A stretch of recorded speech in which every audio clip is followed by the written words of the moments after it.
Hi friends, ये second video biology PIQ series, जिसके अंदर ऑलरेडी पहले वीडियो में आपको काफी बता चुका हूँ कि कितना पीआईक्यू रिपीट होता है। कुछ इंपॉर्टेंट टॉपिक भी उससे निकल के आए हैं कि इन टॉपिक को आप इग्नोर नहीं कर सकते। जैसे कि विटामिन वाला टॉपिक है, सोर्सेज ऑफ विटामिन है, विटामिन अगर ना कंज्यूम करो तो कौन कौन से डिफिशियंसीज होती हैं, उसके ऊपर था। उसके बाद हार्मोन्स का टॉपिक हमने देखा था, काफी रिपीट हो रहा है। तो ये टॉपिक आप बिल्कुल इग्नोर नहीं कर सकते, आपको करना ही करना है। तो उसी तरह से अब सेकंड वीडियो है यहाँ पे। अब यहाँ पे भी हमें कुछ ना कुछ रिपीटेशन जरूर देखने को मिलेगा कि किस तरह से टॉपिक यहाँ पे रिपीट होते हैं। पहले क्वेश्चन पे आते हैं, क्लोव। बहुत बार इसके ऊपर क्वेश्चन पूछा हुआ है, क्लोव के ऊपर, लौंग जिसको बोलते हैं। यूज एज अ स्पाइस, जो आप एज अ किसके लिए यूज करते हैं, मसाले के लिए यूज करते हैं। Are derive from which of the following part of plant. तो ये होता है भाई फ्लावर बर्ड। ठीक है, अब देखिए इसको हम थोड़ा डिटेल देख लेते हैं। It is a dried flower bird. अब ट्री छोड़ दिए, ट्री का अपने को कोई लेन देन नहीं है। जो इंपॉर्टेंट है वो बताता हूं।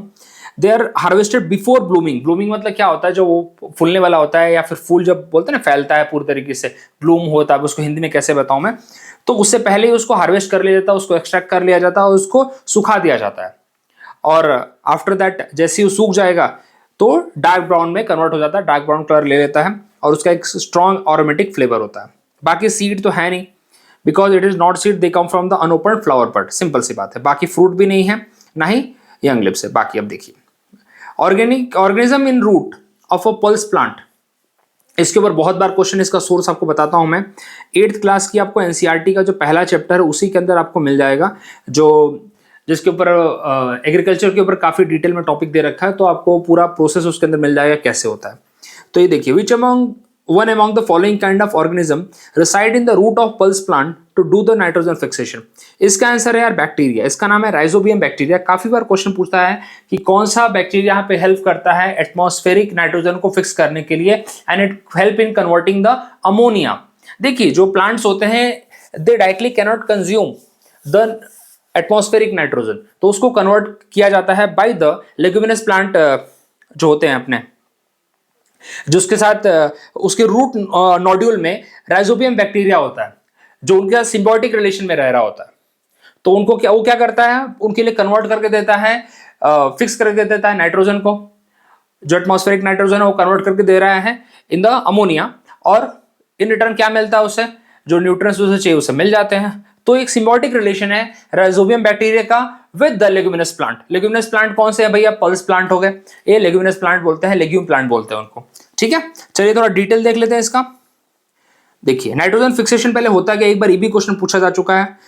The process of converting nitrogen, atmospheric nitrogen, that is N2 into the ammonia which plant can absorb because they cannot directly utilize the atmospheric nitrogen. ये आपको पता होना चाहिए। वैसे 8th क्लास में पूरा आपको मिल जाएगा, फर्स्ट सेकंड चैप्टर के अंदर पूरी इसकी डिटेलिंग है।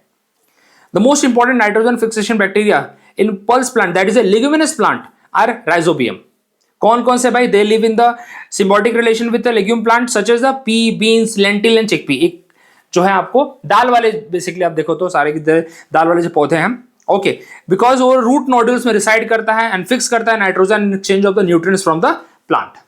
ठीक है, चलिए बाकी भी देख लेते हैं। फंगी क्या करता है, देखिए फंगी वैसे भी नाइट्रोजन फिक्सेशन में बिल्कुल यूजफुल नहीं है। इसका भाई रोल है यहाँ पे फास्फोरस एब्जॉर्प्शन में, कहीं लिख लो, वैसे उतना इंपॉर्टेंट नहीं है। Protozoa is a single celled organism. ये भी पूछ लेते हैं भाई कौन कौन सा सिंगल सेल्ड ऑर्गेनिज्म है, उसके ऊपर क्वेश्चन आ जाता है कभी कभी, बट ठीक है, it's not that important. Virus तो आपको पता ही है। चलिए अगले क्वेश्चन पे आता है। The person working in a textile factory such as the carpet weaver, जो कि टेक्सटाइल फैक्ट्री में काम करे, जो कारपेट वीवर आता आपको चटाई वटाई जो बुनते हैं, are expose to which of the following occupational disease. किस टाइप की ऑक्यूपेशनल डिजीज भाई ज्यादा चांसेस होने के उनके। तो इसका आंसर भाई अस्थमा एंड ट्यूबरक्लोसिस। देखिए अगर मेरा केमिस्ट्री वाला फॉलो कर रहे हैं तो सिलिकोसिस आपको पता होगा कि जो सिलिका इंडस्ट्री, जो सीमेंट इंडस्ट्री, इसमें काम करते हैं, या फिर जो मूर्तियां वूर्तियां बनाते हैं ना, स्कल्पचर्स बनाते हैं, उसमें जो काम करते हैं उसके ज्यादा करके सिलिकोसिस के प्रॉब्लम है उनको हो सकते हैं। Again it's a kind of lung disease only. तो ये तो आंसर वैसे भी नहीं होगा, तो इसका आंसर होगा अस्थमा एंड ट्यूबरक्लोसिस। जरा देख लेते हैं डिटेलिंग इसका। The textile factory and the carpet weaving industry are continuously exposed to the fine dust. आप किसी पे भी काम करो, फाइन डस्ट तो आपको कंज्यूम होता ही होता है, सबसे बड़ी प्रॉब्लम है।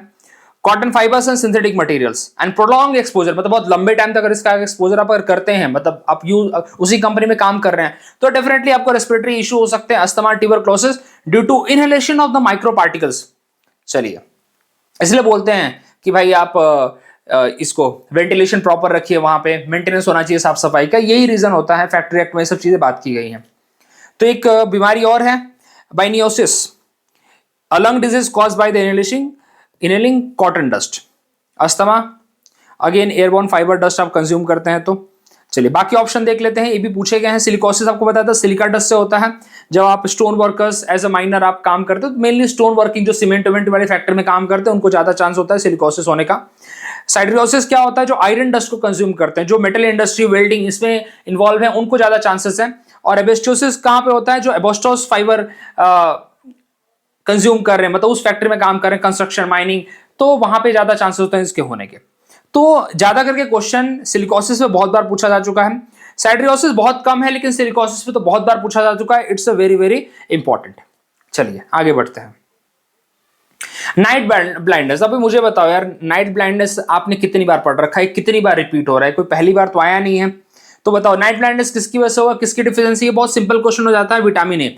लेकिन यहीं पे नहीं रुकना है, आप बाकी भी हमें देखना है, क्योंकि बहुत बार क्वेश्चन पूछा है, बहुत बार क्वेश्चन पूछा है। अब आपको बताता हूं, there are two type of cell, एक होते हैं रॉड सेल और एक होते हैं कॉन सेल, जो हमारे रेटिना के अंदर होता है। रॉड सेल हमारे एक्टिवेट तब होते हैं जब डिम लाइट होती है, और कॉन सेल तब होते हैं जब ब्राइट लाइट होती है। और यहाँ पे जब बोलते हैं नाइट ब्लाइंडनेस, तो इसका मतलब रॉड सेल इफेक्टिव नहीं है यहाँ पे, तभी तो हमें नाइट ब्लाइंडनेस हो रखा है। तो तभी तो हम बोलते हैं ना कि नाइट ब्लाइंडनेस है। क्यों? क्योंकि रॉड सेल हमारे एक्टिव नहीं है, तो कहीं ना कहीं रॉड सेल हमारे खत्म हो जाते हैं या फिर डेड हो जाते हैं, तभी हम बोलते हैं कि भाई नाइट ब्लाइंडनेस है, वो इफेक्टिव नहीं रहते हैं। चलिए तो डिटेलिंग देख ले इसकी। Vitamin is essential for the vision and it is required for the production of the rhodopsin. देखिए ये अगेन इसी का पर्पस होता है अपना, for the production of the rod cell which retina that help in the low night vision. तो दो cell है अपने, रॉड सेल जो कि डिम में एक्टिव होगा, और कॉन सेल जो आपके ब्राइट लाइट में अब जब एक्सपोज हो रहे हैं तब जाके एक्टिव होते हो। The deficiency lead to the night blindness nyctalopia. ये आपको इतना नाम याद रखने की जरूरत नहीं है, सिंपल आपको इस पे क्वेश्चन आ जाता है, तो जो इंपॉर्टेंट है वो आप दिमाग में रखिए, बाकी हर चीज देखने की जरूरत नहीं है। लेकिन कुछ चीजें लोग आजकल पूछते हैं, ज़ेरोथेल्मिया आजकल काफी बार पूछते हैं। ड्राइनेस ऑफ द, ये भी पूछ लेते हैं कि किसकी डिफिशिएंसी की वजह से होता है, ये इंपॉर्टेंट है। नाइट ब्लाइंडनेस तो आप जानते ही हैं। और बाइटोड स्पॉट बिल्कुल बहुत कम पूछा गया, ना पढ़े तो कोई बात नहीं है। और कैरेटो मलेशिया अगेन इसको भी नहीं पूछते हैं, तो ये ज्यादा इंपॉर्टेंट है और पहला वाला इंपॉर्टेंट है। बस जो इंपॉर्टेंट है बता रहा हूं। सोर्सेज आपको पता होंगे, इसका सोर्सेज आपको, अगर आपको सोर्सेज इतना और अच्छे से पढ़ना है तो क्लास 6 के एनसीईआरटी में विटामिन का एक चैप्टर है, विटामिन, और हाँ विटामिन का पूरा चैप्टर आपको मिल जाएगा, उसके अंदर सोर्सेज मिल जाएंगे, तो आप वहां से पढ़ सकते हैं, एक प्रॉपर टेबल मिलेगा आपको। चलिए तो liver, fish oil, egg, milk, butter, आपको अगर डेली डाइट अगर कंज्यूम कर रहे हैं अच्छे से तो काम हो जाता है। और एक अलग से आता है कैरेट, बीटा कैरोटीन बोलते हैं इसको। ओके, तो स्पिनच, ये बहुत बार पूछा गया है कि भाई कौन सा सोर्स है, तो बीटा कैरोटीन दिमाग में रखिए आप। चलिए विटामिन ई भाई किसके लिए इंपॉर्टेंट, हमारे इम्यून फंक्शन के लिए, और साथ ही साथ हमारे रिप्रोडक्टिव के लिए भी काफी ज्यादा इंपॉर्टेंट। अब विटामिन ई का एक नाम है जिसको आप एग्जाम में काफी बार पूछा जाता है, क्योंकि विटामिन का टॉपिक अब वही बोलता हूँ, इग्नोर मत करिए बिल्कुल। तो इसका नाम है टोकोफेरॉल, ठीक है। विटामिन B12 जो कि अगेन काफी इंपॉर्टेंट नर्वस सिस्टम को मेंटेन रखने के लिए, तो विटामिन B12 का नाम लिख लीजिए आप अलग से। कोबाल्ट इसका अच्छा सोर्स होता है वैसे, कोबालामीन, ठीक है। और उसके बाद विटामिन सी के लिए तो एस्कॉर्बिक एसिड इसका नाम दिया वैसे। इस जितने भी सिट्रस फ्रूट होते हैं that are very much like rich source of the vitamin C, ठीक है। अब चलिए डिफिशिएंसी आपको पता ही है, स्कर्वी होता है अगर आप इसको नहीं ले रहे हैं तो। अब दो तीन चीज काफी इंपॉर्टेंट है यहाँ पे, एक आपको बहुत बार बता चुका हूं मैं, एक होता है KEDA, कीड़ा। कीड़ा दिमाग में रखिए कि द विटामिन जो आप इजीली फैट सॉल्युबल है, ये है KEDA, और जो वाटर सॉल्युबल है उनका नाम है B और C। चलिए nutrients in the plant structure, which of the following nutrients is not a structural component of the plant. अब देखिए ये आपको 9th की क्लास में मिल जाता है इसके बारे में, लेकिन इतना आपको दिमाग में रखना अगेन इंपॉर्टेंट, बताइए रहेगा कि नहीं रहेगा, इंपॉर्टेंट है। तो भाई कौन सा स्ट्रक्चरल कंपोनेंट का पार्ट नहीं है, तो इसका आंसर आ जाता है आपका पोटेशियम, सीधी बात है। अब थोड़ा इसको डिटेल में देख लेते हैं क्या क्या चीजें हैं। Structural nutrient that help in the plant cell wall, DNA, protein, overall physical framework कौन कौन से भाई, कार्बन, हाइड्रोजन, ऑक्सीजन, नाइट्रोजन। देखिए एनपीके तो दिमाग में रखिए आप एक तरह से, ठीक है। तो पी में पोटेशियम नहीं, पी में फास्फोरस आता है, ठीक है, एनपीके। चलिए, एंड यहां पे रूल ऑफ ईच न्यूट्रिएंट क्या है भाई, नाइट्रोजन का क्या रोल है, प्रोटीन सिंथेसिस में, अमोनियो एसिड, एंजाइम्स और क्लोरोफिल। कैल्शियम का सेल वॉल को स्ट्रेंथन करने के लिए काम आता है, फास्फोरस का डीएनए, आरएनए और एटीपी मॉलिक्यूल को सिंथेसिस करने के लिए काम आता है। सिंपल सी बात, एक बार गो थ्रू कर ले, मोर देन एनफ हो जाएगा। ओके, चलिए अगला question. Red blood cell burst when placed in a water due to the osmosis enter water into the red blood cell. देखिए दोनों आंसर यहाँ पे सही है, एक्सप्लेनेशन भी सही है इसका, क्योंकि यहाँ पे रेड ब्लड सेल क्या होता है, सेमी परमिएबल मेम्ब्रेन है, और जब उसको हम प्लेस कर रहे हैं वाटर के अंदर तो आपको ऑस्मोसिस पता होना चाहिए, from the lower concentration to higher concentration यहाँ पे मूव करेगा। तो वो रेड ब्लड सेल के अंदर हायर कॉन्सेंट्रेशन है कि वाटर में हायर कॉन्सेंट्रेशन है, रेड ब्लड सेल में हायर कॉन्सेंट्रेशन है, तो वाटर कहां से मूव करेगा, जो मतलब लोअर कॉन्सेंट्रेशन हायर की तरफ मूव करेगा, तो रेड ब्लड सेल के अंदर मूव करना स्टार्ट कर देगा due to the semi permeable membrane, और एक टाइम पे ऐसा हो जाएगा कि फूल जाएगा और देन इट ऑटोमेटिकली ब्रस्ट। तो डेफिनेटली दोनों यहाँ पे सही है, ठीक है। देखिए osmosis is the movement of water from the region of lower solute concentration to the region of the higher solute concentration through the semi permeable membrane. So red blood cells have the semi permeable membrane allowing water to move in and out. बिल्कुल, तो यहां पे क्या होगा, pure water is a hypotonic, that is a lower solute यहां पे है, as compared to the cytoplasm of RBC which contain the salt and protein. तो वही बता रहा था आपको मैं कि RBC का जो solute concentration है वो higher है as compared to the water. तो ड्यू टू द ऑस्मोसिस क्या होगा, water will start entering into the RBC, मैं आरसीबी बोलने वाला था, आरबीसी, और वो स्वेल हो जाएगा और फिर after certain time it will burst. Simple सी बात है। चलिए अगले क्वेश्चन पे आता है, बाकी आप पढ़ लीजिएगा। Which one of the following is correct, और कॉन्क्रीट वॉल जनरली क्या करता है, देखिए ऑब्जॉर्ब भी करता है और ट्रांसमिट भी करता है, दोनों काम करता है यहाँ पे। तो सिर्फ रिफ्लेक्ट करता है नहीं, ऐसा बिल्कुल नहीं है। एब्जॉर्ब करता है ओनली, ये भी बिल्कुल सही नहीं है। ओनली ट्रांसमिट नहीं, दोनों यहाँ पे आंसर सही है, एब्जॉर्ब भी करता है और ट्रांसमिट भी करता है, ठीक है। चलिए जरा इसको देखते हैं। वैसे यहाँ पे रिफ्लेक्ट भी करता है, सही बताऊं तो मैं, तो वही ट्रांसमिट वही कर रहा है ना, रिफ्लेक्ट कर रहा है, तो यहाँ पे ओनली वर्ड था इसलिए प्रॉब्लम थी हमें, बाकी कोई प्रॉब्लम नहीं। तो ऑब्जॉर्ब भी कर रहा है, रिफ्लेक्ट भी कर रहा है, वही है यहाँ पे। चलिए, a concrete wall is a dense and rigid structure. It interacts with the sound wave in multiple way: reflection, absorption and transmission. देखिए अब यहाँ पे hard surface such as the concrete reflect the significant portion of the sound wave. This is why room with a bare concrete walls often have a echo. ठीक है, क्योंकि क्या होता है वो उसको absorb कम कर पाते हैं। अब देखते होंगे ना कि यहाँ पे कर्टन वर्टन जो आपको मोटे मोटे लगाए जाते हैं, बहुत सारे ऐसे आपको हॉल दिखेंगे जिसके अंदर आपको बहुत मोटे मोटे कर्टन लगाए जा रहे हैं। क्यों? क्योंकि क्या करते हैं, साउंड को ऑब्जॉर्ब करते हैं, ठीक है। जरा यहाँ पे बताता हूं आपको मैं। देखिए जो सॉफ्ट मटेरियल है जैसे फोम, कारपेट, कर्टन्स आपको रूम में देखने को मिलेगा, ये काफी हैवी लगाए जाते हैं, मतलब मोटे मोटे लगाए जाते हैं, जिससे कि इनका एब्जॉर्प्शन काफी ज्यादा हाई हो और रिफ्लेक्शन कम हो। चलिए, हार्ड सरफेस में क्या करते हैं, हाई रिफ्लेक्शन होता है और एब्जॉर्प्शन कम होता है। पोरस मटेरियल लाइक वुड हो गया, ड्राइवल हो गया, मॉडरेट ऑब्जॉर्प्शन और मॉडरेट ट्रांसमिशन। चलिए, which colour of the heat radiation present the highest temperature, देखिए इसके अंदर आंसर होगा व्हाइट कलर। अब देखिए समझते जरा इसको क्या है, पढ़ लेते जरा इसको डिटेल में। Black body radiation and temperature, object emit thermal radiation depending on the temperature. Simple सी बात है। The colour of the emitted light shift from the red to white, मतलब रेड सबसे लोवेस्ट है और व्हाइट सबसे हाईएस्ट है। देखिए एज अ टेम्परेचर इंक्रीजेस, बाकी डिटेलिंग ये तो अपने को उतना मतलब नहीं है। एज अ टेम्परेचर राइजेस, जैसे टेम्परेचर बढ़ रहा है, object emit all visible wavelength, और जब ऑल विजिबल वेवलेंथ एक साथ आते हैं तो of course it appear the white colour mainly. तो दैट्स वाई अगर व्हाइट कलर वहां पे अपीयर हो रहा तो it has a maximum temperature, ठीक है। और अगर कम हो रहा है तो रेड कलर है, दैट्स ऑल। देखिए इसके ऊपर आपको और भी रिपीटेड क्वेश्चन मिलेंगे, because when I was going through the और भी क्वेश्चंस मैं देख रहा था तो उसमें आपको इससे से रिलेटेड आपको क्वेश्चन मिला मुझे एयर बैग से रिलेटेड, कि एयर बैग के अंदर हम कौन सा यहाँ पे केमिकल यूज करते हैं, क्या कंटेन करता है। तो इसका आंसर है भाई सोडियम एजाइड, ठीक है, सोडियम एजाइड यहाँ पे है। और इसी के साथ एक और क्वेश्चन आपको मिलेगा, बताऊंगा वो भी आएगा, डोंट वरी। तो देखिए एयर बैग है design to inflate, because air bag मतलब भाई क्यों बनाया, कि आप बाहर निकले सीधा तो हवा में ऊपर चले जाए, मतलब बेसिकली आपका एक्सीडेंट होने से बच जाए। सो पैसेंजर्स को प्रोटेक्ट करने के लिए। So they contain the chemical compound that rapidly decomposes and release the nitrogen gas. और नाइट्रोजन गैस क्या करती है भाई, बैग को इन्फ्लेट कर देती है, फुला देती है। ओके, तो अब इसका रिएक्शन अगर आप देखेंगे, देखिए NaN3, एग्जाम में कभी कभी सीधा सोडियम एसिड ना देके NaN3 भी दे देते हैं, और दिया है अगले एग्जाम में, मैंने देखा था 2010-11 में है कि NaN3 डायरेक्टली दे रखा है, क्योंकि इनको आदत है क्वेश्चन रिपीट करने की। एक बार उन्होंने नाम दिया है तो अगली बार वो सीधा केमिकल इक्वेशन दे देते हैं। ओके, तो जैसे ही सेंसर ट्रिगर होगा तो क्या होगा भाई, NaN3 डिकम्पोज होगा और nitrogen gas will emit and it will inflate the bag and the release N2 inflate the airbag within millisecond. The sodium Na produce in highly reactive and can be dangerous. So चलिए, तो मतलब नहीं अपना। Okay, हाँ ये बहुत important है। NaHCO3 exam में भी पूछा था कि NaHCO3 क्या है, तो ये तो केमिस्ट्री में पढ़ा हुआ है हमने। ये बेकिंग सोडा का केमिकल फॉर्मूला है।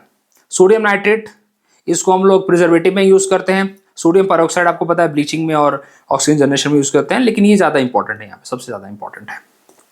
चलिए, the characteristic odour of garlic is due to which of the following. ये होता है सल्फर की वजह से। अब ये भी पूछते हैं कि सल्फर की वजह से तो होता ही है, लेकिन कंपाउंड कौन सा है? सल्फर कंटेनिंग कंपाउंड है, लेकिन उसका नाम क्या है? उसका नाम है एलिसीन। ये दिमाग में रखिए, पूछा जाता है। उस कंपाउंड का नाम एलिसीन है, ये भी पूछा गया बहुत बार। और उसका कलर आपको पता ही है कि जो ऑर्डर होता है बहुत ही पंजेंट होता है, बहुत ही अलग टाइप का स्मेल होता है, सल्फर कंटेन करता है उसके अंदर। ओके, तो एलिसीन उसके अंदर कंपाउंड होता है दैट गिव द अरोमा। बस इससे ज्यादा और इसमें पढ़ने की जरूरत है भी नहीं, आपको बताऊं तो मैं। The characteristic pungent colour of the garlic is due to the sulphur containing compound mainly allicin. When garlic is chopped और crushed the enzyme alliinase convert alliin और स्टेबल कंपाउंड टू। इतना आपको नहीं पूछा जाएगा, पढ़ने के लिए तो पूरा मैं शेयर कर दूंगा, पढ़ लीजिएगा, लेकिन जो इंपॉर्टेंट है वो बता दे रहा हूं। इतना पढ़ के बुद्धि मत खराब करिए, जितना इंपॉर्टेंट है उतना करिए, बस ये बात आपको बोलूंगा। वरना किसी भी सब्जेक्ट की कोई लिमिट नहीं है, सच बता रहा हूँ, किसी भी सब्जेक्ट की लिमिट नहीं है। सारे सब्जेक्ट आपके एंडलेस है, आपको एग्जाम क्लियर करना है। हर एक सब्जेक्ट में आपको ज्ञाता नहीं बनना है कि हर एक सब्जेक्ट का आपको दुनिया भर की नॉलेज है, बिल्कुल नहीं। मेरा पर्पज है कि एग्जाम ओरिएंटेड कितना इंपॉर्टेंट है दे दो, बाकी आप आपकी मर्जी, PDF शेयर करता हूँ, आप पढ़ते रहिए। देखिए, क्लोरीन कंटेनिंग कंपाउंड आपको पता है डिसइंफेक्ट के लिए यूज होता है, जैसे आपको CaOCl3 अपना एक कंपाउंड है। उसके बाद फ्लोरीन कंटेनिंग कंपाउंड आपका टूथपेस्ट में यूज किया जाता है, एंड वाटर फ्लोरिडेशन। और ये भी एक बार क्वेश्चन पूछा गया है कि फ्लोरीन अगर ज्यादा हो जाएगा तो क्या होगा, उसके ऊपर टीथ के ऊपर क्या इफेक्ट पड़ेगा, और फ्लोरीन अगर कम हो जाएगा तो उसका इफेक्ट क्या पड़ेगा, इसके ऊपर भी क्वेश्चन पूछा हुआ है। दैट्स वाई इंपॉर्टेंट एग्जाम में डायरेक्टली फिर इससे हमें रेफरेंस समझ में आना चाहिए कि भाई टूथपेस्ट में यूज होता है वो, ठीक है। और इसके बारे में आपको मिलता है 11th या 12th की बुक में मिलेगा, लेकिन उतना हमें डिटेल में जाने की जरूरत नहीं, सिर्फ हमें क्वेश्चन का रेफरेंस चाहिए होता है यहाँ पे, ठीक है। नाइट्रोजन कंटेनिंग कंपाउंड अपने कौन से, फर्टिलाइजर हो गया, तो उसका गार्लिक अरोमा से कोई लेन देन नहीं है। प्रोटीन में भी प्रोटीन का भी एक इंपॉर्टेंट कांस्टेंट बट ये कंपोनेंट होता है नाइट्रोजन। चलिए, which of the following plant is not capable of manufacturing its own food. अभी बताइए इसका सोर्स। वैसे बाकी भी चीजों का सोर्स तो वैसे कुछ का तो PIQ में मिल जाता है, ज्यादा पढ़ने की जरूरत नहीं, कुछ का PIQ में मिल जाएगा आपको। इसका आंसर है भाई मशरूम। अब इसका सोर्स आपको बताता हूं, क्लास 8th की NCERT है आपकी, साइंस की बुक है, फर्स्ट या सेकंड चैप्टर में आपको मिल जाएगा इसका आंसर। अभी भी समझिए कि क्यों कैपेबल नहीं है मशरूम। तो देखिए, मशरूम के अंदर आपको पता है कि इसके अंदर क्लोरोफिल वैसे भी प्रेजेंट नहीं होता है, तो कैसे वो बनाएगा खुद का, और ये बिलोंग करता है फंगी किंगडम को, ठीक है। तो बहुत सिंपल है, वैसे फंगी किंगडम को बिलोंग करता है, और बिकॉज इसके अंदर कोई भाई क्लोरोफिल नहीं है, so it can't perform the photosynthesis. और ये क्या है, ऑटोट्रॉफिक ना होके हेटेरोट्रॉपिक है, और अपने जो न्यूट्रिएंट्स चाहिए होते हैं वो कहाँ से ऑब्टेन करता है, from the dead organic matter से, और इसलिए हम इसको बोलते हैं स्पैरोफाइटिक न्यूट्रिशन, स्पैरोफाइटिक न्यूट्रिशन, ठीक है। चलिए, बाकी तो कर सकते हैं, एल्गे भी कर सकता है। देखिए, most plant including algae, carrot and the cabbage manufacturing their own food through the photosynthesis using sunlight, carbon dioxide and water. ये तो आपको पता है, बिकॉज प्लांट क्लोरोफिल होता है, so that help in the photosynthesis process. Mushroom भाई fungi kingdom को belong कर रहा है, इसके अंदर कोई क्लोरोफिल नहीं है, and that's why it can not perform the photosynthesis. और इंस्टेड ऑफ हेटेरोट्रॉपिक, ये किस पे डिपेंड करता है भाई, डीकंपोजिंग ऑर्गेनिक मैटर्स। आप देखते हैं ना कि बहुत दिन तक आप अगर ये छोड़ देते हैं, आप इसको किसी भी खाने वाने को छोड़ दोगे तो उसके ऊपर फंगस आ जाते हैं, मतलब एक तरह से, तो वही मतलब फंगी किंगडम को बिलोंग करता है, तो डेफिनेटली तो स्पैरोफाइटिक न्यूट्रिशन, और they absorb nutrient from the dead and decaying plant and animals. Algae तो कर सकता है, कैरेट भी कर सकता है, कैबेज भी कर सकता है, बिकॉज एल्गी में क्लोरोफिल होता है। अब आपको बता दूं ये बहुत बार रिपीटेड क्वेश्चन है, काफी बार पूछे गए क्वेश्चन, ठीक है, ये कोई नया नहीं है। चलिए आगे बढ़ते हैं। Which of the following considered as a easily digestible source of protein? अब ऐसे क्वेश्चन थोड़ा सा, इसका भी सोर्स 8th 9th की किताब ही है वैसे तो, लेकिन डिटेलिंग में रीड बिटवीन द लाइन करना पड़ता है, क्योंकि एक 8th में एक चैप्टर, सेकंड या थर्ड चैप्टर है, second chapter if I am not wrong, उसके अंदर अलग से बॉक्स बना के रखा है, एग एल्बुमिन क्या होता है और यॉल उसको क्या कहते हैं, सेंटर वाले पार्ट को यॉल कहते हैं, ये सब उसके बारे में डिटेलिंग दे रखी है। तो उसका आंसर वैसे एग एल्बुमिन होगा। काफी इजीली वो डाइजेस्ट किया जा सकता है by our body because it only contain the amino acids, ठीक है, तो उसको इजीली ब्रेक किया जा सकता है और दैट्स वाई इसको हम कर सकते हैं आसानी से consume. Egg albumin contain all essential amino acid required for the human nutrition and the protein digestibility corrected amino acid source is very high, making it excellent protein source, बस, and it is easier to digest as compared to other protein source like red meat or the fish। बस इतना important है, इसके अंदर ज्यादा कुछ नहीं है। चलिए, in the normal adult human what is the rate of the heartbeat? 70 to 75, बहुत ही सिंपल है, ज्यादा इसमें दिमाग नहीं लगाना। जो कि हेल्दी एडल्ट होता है उनके अंदर टिपिकली यही रेंज होता है। अगर 72 फिर भी बोलते हैं वैसे कि 72 और 80 मोस्ट कॉमन वैसे हमें देखने को मिलता है, लेकिन फिर भी यहाँ पे मेरे हिसाब से जो है 70 to 75 is a most normal adult में वही मिलेगा, ठीक है। चलिए अगला क्वेश्चन हार्ट से ही है। The term lub and dub related to which of the following, ये हमारे हार्ट से डील करता है। देखिए, the heart produce two main sound lub and dub which can be heard using the stethoscope. These sound occur due to the opening and the closing of the heart valve during the cardiac cycle। बस इतना ही पता होना चाहिए, बाकी आप देखोगे तो loop that is the first sound S1 और S2, भाई इतना नहीं पूछा जाता है, प्लीज डोंट रिमेंबर दिस। ये 12th की बायोलॉजी है, 12th की बायोलॉजी अपने को नहीं आती एग्जाम में, फिर भी अगर इंटरेस्ट है तो आप इसको पढ़ लेना, कोई प्रॉब्लम नहीं है, ठीक है। चलो, आई में तो कुछ नहीं है। देखिए अभी कुछ टर्म्स पूछे जाते हैं, रेटिना पूछा गया, कोर्निया पूछा गया, लेंस पूछा गया, तो आई के साथ डील करेगा। और कौन सा लेंस होता है? कॉन्वेक्स लेंस होता है। टीथ में इनेमल, डेंटिन, पल्प, ये सब आपके आ जाएंगे टीथ में। लंग्स में आज आपको अगेन लंग्स का काम ही नहीं है यहाँ पे। चलिए, इन the human body what is the number of the cervical vertebrate? इसका आंसर है भाई 7। अब इसको थोड़ा डिटेलिंग में देख लेते हैं। ह्यूमन वर्टेब्रल कॉलम में ये भी पूछा गया कि कितने वर्टेब्रेट्स होते हैं, जब काउंट करते नहीं वैसे वो, तो देयर आर 33 वर्टेब्रेट्स। अब उसको कितने पार्ट में डिवाइड कर रखा है? सर्वाइकल वर्टेब्रेट जो कि 7 है, जो कि पूरा नेक रीजन है हमारा, ठीक है। थोरोसिस वर्टेब्रेट क्या है भाई? अपर एंड मिड बैक है, जिसके अंदर 12 होते हैं। ये उतना नहीं पूछा जाता, लेकिन फिर भी एक लिस्ट बना लो एक पिक्चर के साथ, ज्यादा आसान हो जाएगा। लुम्बर वर्टेब्रेट 5 होते हैं, लोअर बैक में होते हैं। एसेरम होते हैं जो कि पेल्विक रीजन में 5, और अपने क्योक्स 4 होते हैं यहाँ पे। तो आपको सिंपली बोलूँ तो मैं 2-3 याद कर लो जो आपको इंपॉर्टेंट है, वो है पहला वाला और इस सेकंड वाला।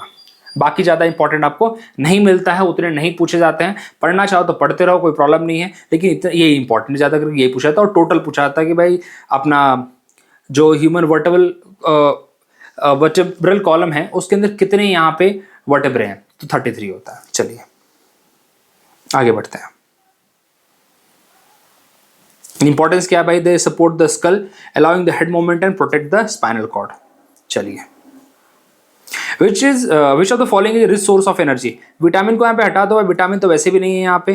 कार्बोहाइड्रेट यस होता है, लेकिन कार्बोहाइड्रेट से भी ज्यादा अगर है तो लिपिड। लिपिड का मतलब होता है फैट, जिसको ब्रेक डाउन करने के लिए लाइपेज एंजाइम यूज किया जाता है, ओके, हमारी बॉडी द्वारा। तो लिपिड में सबसे ज्यादा यहाँ पे रिच सोर्स है, इसलिए हम बोलते हैं कि भाई बॉडी में फुल ऑफ फैट है। Provide 9 kilo cal per gram, making them richest source of energy. और लॉन्ग टर्म के लिए यूज किया जाता है, लॉन्ग टर्म एनर्जी स्टोर। हम बोलते हैं ना कि फुल खाना खाने के बाद तो बेसिकली फैट स्टोर होता है हमारी बॉडी के अंदर, और बॉडी उसको जल्दी लीव नहीं करती है। Essential for the cell membrane, ये भी पूछा था इंसुलेशन के लिए। आप देखोगे कि जो लोग थोड़ा मोटे होते हैं उनको कम थोड़ा ठंडी लगती है, ठीक है, ये भी आपको देखने को मिलेगा। प्रोटीन का बहुत ज्यादा इंपॉर्टेंट रोल है वैसे प्रोटीन का, तो ग्रोथ में, रिपेयर में एंड एंजाइम फॉर्मेशन। बिकॉज पहला ही क्वेश्चन हमारा जो हमने पहले वीडियो में पढ़ा था कि whether all enzymes are the protein और नॉट, तो बिल्कुल all enzymes are protein but all proteins are not the enzymes, ठीक है। जैसे एमाइलेज हो गया हमारा, पेप्सिन हो गया हमारा, ठीक है, लाइपेज हो गया, ये सारे के सारे एंजाइम हैं, ओके। चलिए same carbohydrate they are the primary source of energy, quick energy. जैसे कि हम कभी कभी बोलते हैं ना चॉकलेट खा लो क्विक एनर्जी मिलेगी, तो दैट्स ऑल। और vitamin again they are the source of energy, they are not the source of energy but उसके अलग अलग फंक्शन होते हैं यहाँ पे। आप विटामिन अगेन रिपीट कर रहा हूँ, कीड़ा जो कि इसका पर्पज है फैट सॉल्युबल है, और दो होते हैं सी और बी जो कि वाटर सॉल्युबल है, ये भी पूछा हुआ है बहुत बार। चलिए आगे बढ़ते हैं। ये देखिए यहाँ पे देखिए absorption of the fat soluble vitamin ADK, इसको KDE से याद कर लो, आपको मेन पर्पज पता होना चाहिए, बाकी उससे फर्क नहीं पड़ता कैसे आप लर्न कर रहे हो, ठीक है। By which of the following technique is DNA fingerprint done, fingerprinting done. देखिए ऐसे क्वेश्चन अगर आते हैं, अगर ऐसे क्वेश्चन का आपको हाथ पैर नहीं पता है, प्लीज ऐसे क्वेश्चन छोड़ दो, मैं आपसे रिक्वेस्ट कर रहा हूं, क्योंकि again purpose is to clear the exam, not to attempt all the question. अगर ऐसे क्वेश्चन आपको नहीं आ रहे कोई प्रॉब्लम नहीं है, ऐसे क्वेश्चन सबको आते भी नहीं है। इसका आंसर इस चीज के लिए हम पढ़ाई करते हैं तब जाके पता चलता है, इतनी डिटेल स्टडी आपको 10th और 9th में नहीं मिल पाती है, तो कुछ क्वेश्चन बिल्कुल लीव कर देने चाहिए, ज्यादा सरदर्द उसमें नहीं लेना चाहिए। तो इसका आंसर वैसे सदर्न ब्लॉटिंग है। एलिसा तो अपने HIV के लिए हम यूज करते हैं, HIV टेस्टिंग करने के लिए, HIV डिटेक्ट करने के लिए यूज किया जाता है एलिसा टेस्ट, और इसका आंसर भाई southern blotting and DNA fingerprinting के लिए यूज किया जाता है। इसे पढ़ लो क्योंकि इससे ऊपर, और मुझे लगता है कि इससे अगली बार का भी क्वेश्चन पूछा भी हुआ है, just for the information just know it, बाकी इसमें डिटेल में जाने की जरूरत नहीं है। देखिए कि भाई किसने इसको आविष्कार किया, क्या है, दैट्स ऑल, ठीक है। Identify the unique DNA sequence bye separating and detecting specific DNA fragments. चलिए ज़्यादा कोई मतलब नहीं, एलिसा टेस्ट आपको पता होना चाहिए कि HIV डिटेक्ट करने के लिए यूज़ किया जाता है, और बस इतना, और ज़्यादा इंपॉर्टेंट नहीं है, नहीं उतना नहीं पूछा जाता आपको। विच चैम्बर ऑफ द, हाँ ये काफ़ी इंपॉर्टेंट है, ये सच में काफ़ी ज़्यादा इंपॉर्टेंट है हमारे लिए, क्योंकि बहुत बार एग्जाम में पूछा हुआ है, लिटरली बहुत बार पूछा हुआ है। चलिए इसको जरा यहाँ पे समझते हैं। Which chamber of the human heart pumps fully oxygenated blood to the aorta and then to the body. अब ये पता होना चाहिए भाई कि जो डीऑक्सीजनेटेड ब्लड होता है कौन रिसीव करता है, फिर लंग्स को कौन भेजता है, तो लंग्स से कौन रिसीव करता है, ये सब पहले फिर जरा सीक्वेंस हम समझ लेते हैं इसका, ठीक है। तो देखिए यहाँ पे पहले थोड़ा सा एक्सप्लेनेशन देख लेते हैं। देखिए राइट आर्टियम जिसको हम बोलते हैं ऑरिकल, डीऑक्सीजनेटेड ब्लड रिसीव करता है फ्रॉम द बॉडी, ये भी पता होना चाहिए, क्योंकि कभी कभी ये बोलते हैं भाई deoxygenated blood receive from the lungs. भाई लंग्स से हम कभी भी ऑक्सीजनेटेड ब्लड रिसीव करते हैं, डीऑक्सीजनेटेड ब्लड उसको भेजते हैं, तो रिसीव करते हैं यहाँ पे राइट आर्टियम से, दैट इज ऑरिकल बोलते हैं। और डीऑक्सीजनेटेड ब्लड लंग को कौन भेज रहा है, वेंट्रिकल भेज रहा है, that is right ventricle via the pulmonary artery. ये भी क्वेश्चन पूछा हुआ है कि कौन से आर्टरी के थ्रू, ये भी पूछा गया है। और left atrium that is auricle क्या करता है भाई, रिसीव करता है oxygenated blood from the lungs, और लेफ्ट वेंट्रिकल उसको अरोटा के पास भेजता है, ठीक है। ये पूरा सीक्वेंस है इसका, ये देख लो आप यहाँ पे पूरा सीक्वेंस आपको मिल जाएगा यहाँ पे। राइट आर्ट्रियम क्या किया, रिसीव किया, वेंट्रिकल के थ्रू लंग्स को भेजा गया फॉर द ऑक्सीजनेशन, उसके बाद लंग्स के किसने रिसीव किया, लेफ्ट आर्ट्रियम ने रिसीव किया, और फिर then from the left ventricle send to the aorta and to the body. एक और मैं काम करूंगा, थोड़ा सा कंफ्यूजन क्रिएट हो जाता है, मैं अगली बार ये कोशिश करूंगा कि डायग्राम प्लेस कर दूं जिससे कि आप इजीली उसको रिलेट कर पाए और समझ पाए, ठीक है। चलिए तो इसका आंसर आपको क्या होगा भाई बताइए, यहाँ पे एज पर द ऑप्शन इसका आंसर होगा लेफ्ट वेंट्रिकल, क्योंकि लेफ्ट वेंट्रिकल क्या करता है भाई, ऑक्सीजनेटेड ब्लड को बॉडी तक भेजता है, अरोटा तो भेजता है, फिर again it distribute through out the body. और एक और चीज काफी पूछी जाती है कि लेफ्ट वेंट्रिकल के जो वॉल्स होते हैं काफी थिक होते हैं, बिकॉज ये क्या कर रहा है, रिसीव कर रहा है, तो हाई प्रेशर रहता है, दैट्स वाई इसके वॉल्स काफी थिक होते हैं, ये भी एग्जाम में पूछा हुआ है। And the oxygenated blood flow from the left ventricle into the aorta which supply blood to all the organs. चलिए which of the following is a major constituent, तो यार बहुत सिंपल क्वेश्चन है, मीथेन। लास्ट टाइम भी आपको पढ़ा हुआ था कि मीथेन इसका मेजर कॉन्स्टिट्यूएंट, वैसा नहीं कि कार्बन डाइऑक्साइड नहीं है, यहाँ पे बिल्कुल कार्बन डाइऑक्साइड भी है, लेकिन कार्बन डाइऑक्साइड से ज्यादा अराउंड 70 to 75% आपको यहाँ पे क्या मिलेगा, मीथेन मिलेगा, ठीक है। चलिए देखिए biogas is a mixture of the gas produced by the anaerobic decomposition of the organic matter such as the animal waste, agriculture residue and the food waste. तो मीथेन यहाँ पे 50 to 75% आपको मिलेगा, कार्बन डाइऑक्साइड बिल्कुल मिलेगा यहाँ पे, लेकिन बाकी के जो हाइड्रोजन, हाइड्रोजन सल्फाइड, नाइट्रोजन, ये बहुत ही स्मॉल परसेंटेज। आप भी बोलोगे बिल्कुल नहीं मिलते हैं, ऐसा कोई नहीं है कि नहीं मिलेगा, बिल्कुल बिल्कुल मिलेगा, लेकिन उसकी क्वांटिटी बहुत कम मिलेगी, ट्रेसेस में मिलेगी, ठीक है। Methane is a primary component of biogas and it is responsible for the energy producing properties and it is the main fuel. चलिए देखिए CO2 is a secondary component but not the primary one. अगला वाला ये तो बहुत ही simple question है, इसके ऊपर काफी क्वेश्चन पूछे जा चुके हैं। अभी तो सिर्फ पूछा है बैक्टीरिया, एक बार नाम पूछा था कौन सा बैक्टीरिया होता है, और उसका बैक्टीरिया का सीधा सीधा नाम आपको देखने को मिलेगा इन द क्लास 8th के एनसीईआरटी में, आपको मिलेगा कि कर्ड को कन्वर्ट करता हो। ठीक है, तो इसका आंसर है भाई लैक्टोबैसिलस बैक्टीरिया। ठीक है, lactic acid bacteria, specially lactobacillus bacteria, काफी बार पूछा, वेरी वेरी इंपॉर्टेंट, इसको मैं लिखता हूं, बहुत बार पूछा हुआ है, which is responsible for the milk into curd. ठीक है, these bacteria fragments the lactose, that is a milk sugar, into the lactic acid which give the sour taste। चलिए, बाकी इतना आपको पढ़ने की जरूरत है, उसका स्टेप क्या है। और फंगी, हाँ फंगी यहाँ पे यूज किया जाता है फॉर द यहाँ पे ईस्ट में, मतलब ब्रेड को बनाने के लिए यूज किया जाता है, दैट इज ईस्ट, और बाकी तो कुछ नहीं है। चलिए, अच्छा एक और बात, यहाँ पे ये भी बहुत बार पूछा हुआ है कि भाई जो मिल्क प्रोटीन होता है, मतलब कौन सा प्रोटीन हमें मिल्क में मिलता है, तो इसका नाम है कैजीन। बहुत बार पूछा हुआ क्वेश्चन है। ठीक है, ये भी काफी बार पूछा हुआ क्वेश्चन है। चलिए अगले क्वेश्चन पे आते हैं हम यहाँ पे। Sweating during exercise indicate operation of which of the following process in human body. कौन सा भाई, इसका आंसर है भाई होम्योस्टेटिसिस। ठीक है, जरा समझते हैं क्या होता है homeostasis. Is ability of a body to maintain stable internal environment despite external changes, इसको बोलते हैं। बाकी भी देख ले भाई, during exercise the body produces excess heat due to the increase metabolism and to cool down the body trigger sweating which help regulating the temperature। okay, enthalpy refer to the heat content in thermodynamics का कोई लेन then नहीं यहाँ पे। phagocytosis, जब engulfing of the foreign material by the white blood cell, तो again इसका sweating से कोई लेन देन नहीं है। ऑस्मेरो रेगुलेशन, अभी देखिए ये सब जो टॉपिक आते हैं, पता है तो ठीक है, नहीं पता है बिल्कुल जाननी तोड़नी है, लेकिन जब पीआईक्यू करे तो थोड़ा डिटेल में कर ले, बस यही मतलब है। यहाँ पे क्या पर्पज है, यहाँ पे इसका वाटर एंड सॉल्ट बैलेंस करने के लिए यूज किया जाता है, but sweating is mainly to the thermoregulatory process, जो हमने ऑलरेडी पढ़ा, होम्योस्टेटिसिस। चलिए, malaria in the human body is caused by which of the following organism, आप बिल्कुल आपको पता है भाई किसकी वजह से होता है। आप बोलोगे मॉस्किटो, देखिए मॉस्किटो इसका वो है, वेक्टर है। यहाँ पे क्या पूछा है, तो इसका आंसर होगा भाई प्रोटोजोआ। ठीक है, कौन सा प्रोटोजोआ होता है, it is a parasite plasmodium genus, is caused by the protozoa parasite from the plasmodium genus। और देखिए बहुत बार भी पूछा गया है कि कौन कौन से भाई इसके स्पीसीज होते हैं। फेल्कीफेरम होता है जो इंपॉर्टेंट है काफी ज्यादा, जो बहुत ही डेडली होता है बाय द वे, या फिर विवैक्स, ये दोनों के बारे में काफी बार पूछा हुआ है। काफी बार डायरेक्टली पूछ दे देते हैं कि भाई इसकी वजह से कौन सी होती है बीमारी होती है, तो आप डायरेक्टली टिक करो मलेरिया। ठीक है, चलिए, क्या होता है, disease spreaded through the bite of a infected female anopheles mosquito. मैंने कहा कि कैरियर है इसका, ये फीमेल एनोफिल कैरियर। इन्होंने ऑप्शन इसलिए यहाँ पे कंफ्यूजिंग दे रखा है आपको, मॉस्किटो एंड प्रोटोजोआ। आपको पता है बैक्टीरिया और वायरस आप खुद टिक कर दोगे कि भाई गलत है, मॉस्किटो और प्रोटोजोआ में आपको प्रॉब्लम आ जाएगी। तो मॉस्किटो इसका वेक्टर कैरियर है, कौन सा भाई, फीमेल एनोफिल मॉस्किटो। ठीक है, चलिए, और which inject the plasmodium parasite into the blood stream. Once inside the body the parasite multiply in the liver before attacking the RBC. चलिए, बैक्टीरिया, हाँ देखिए ये भी काफी इंपॉर्टेंट, एक लिस्ट बना लीजिए। मैं आपसे रिक्वेस्ट करूंगा कि बैक्टीरिया की वजह से कौन कौन सी बीमारी होती है, टीबी हो गया, निमोनिया हो गया, कोलेरा हो गया। कोलेरा वैसे वाटर बॉर्न डिजीज है, इसके बारे में आपको 9th के जो आपका डिजीज वाला चैप्टर है उसमें भी मिल जाता है बाय द वे, अदरवाइज आप इसकी लिस्ट बना सकते हो। वायरस यहाँ पे डेंगू हो गया, कोविड-19 पूरी दुनिया जानती है। इन्फ्लुएंजा के ऊपर बहुत बार क्वेश्चन पूछ रखा है, बता दो आपको, डेंगू के ऊपर भी पूछ रखा है।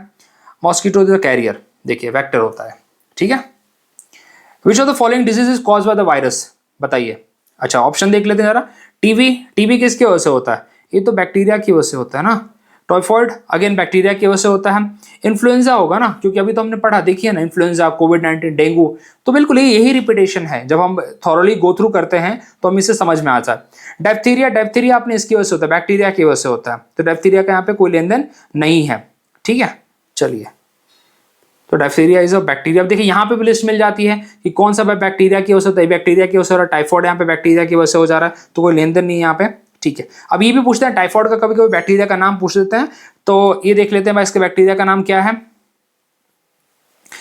सल्मोनेला टाइपी या टाइपी, ये काफी बार पूछा हुआ क्वेश्चन है, इसलिए आपको इसको थोड़ा सा, और ये भी कभी कभी बोलते हैं माइकोबैक्टीरियम ट्यूबरक्लोसिस, लेकिन ये ऑप्शन देख के समझ में आ जाता है, बिकॉज उसका नाम ही पूरा वो दे देते हैं, तो ये इजीली हमें लर्न हो जाता है, पढ़ भी रखा हमने, हमें टाइफॉइड वाला याद नहीं होता, तो एक बार इसका बना लो कि सल्मोनेला टाइफी इसका नाम है। डायप्थीरिया के ऊपर बहुत कम पूछते हैं लोग, लेकिन अगर एग्जाम में आ जाता है, बिकॉज उन्होंने ऑप्शन में जब दे रखा है, तो definitely in future who knows they can ask. तो diphtheria is causing by the bacteria. बस इससे ज़्यादा इसको पूछने की जरूरत नहीं है। बाकी क्या होता है वो बहुत कम पूछते हैं वो लोग, इतना अपने को नहीं जानना है। ठीक है, चलिए। In human being the opening of the stomach into the small intestine is called as a. अब देखिए ओसोफेगस, आपको पता ओसोफेगस नहीं होगा। अगर आप थोड़ा सा इसको देख लो, ये डायग्राम देख लो, ऐसे डायग्राम आपके लिए लाता रहूंगा मैं, कोशिश करूंगा, बिकॉज बायोलॉजिकल टर्म में डायग्राम थोड़ा मिल जाए तो अच्छा मिल। कभी कभी ये पूछते हैं कि जो तीन पार्ट यहाँ पे देखिए, ड्यूडेनम, जेजुनम और इलियम, ये डायरेक्टली कभी पूछा हुआ है कि किसका पार्ट है, तो these are the part of the small intestine. Colon पूछते हैं कि कोलोन किसका पार्ट है, लार्ज इंटेस्टाइन का पार्ट है। और ये जो आ रहा है ना, ये देखिए, ये इसोफेगस। ठीक है, तो भाई यहाँ पे एक पॉइंट है जिसको आप पाइलोरस कहते हैं, या फिर स्पिंचर जो मसल्स होती है इसको रेगुलेट करती हैं, पाइलोरस स्पिंचर मसल्स होती हैं।